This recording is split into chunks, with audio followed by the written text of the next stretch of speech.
அனைவருக்கும் வணக்கம். என் பெயர் அவந்திகா கல்யன். வகுப்பு 5 ஊராட்சி ஒன்றிய தொடக்கப் பள்ளி, சேரன் மகாதேவி, திருநெல்வேலி மாவட்டம்.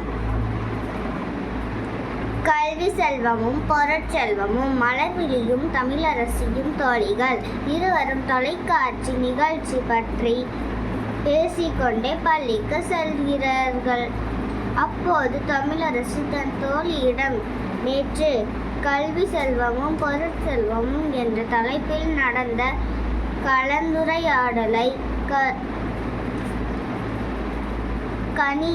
கணினியில் பார்த்து கொண்டிருந்தேன் என்று கூறினார்.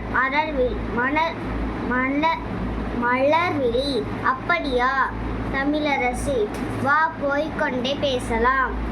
தமிழரசி, கல்வி செல்வமா பொருட்செல்வமா, எது சிறந்தது என்று நீ நினைக்கிறாய்? மலர்விழி, நான் கல்வி செல்வம்தான் சிறந்தது என்று கூறுவேன். நன்றி.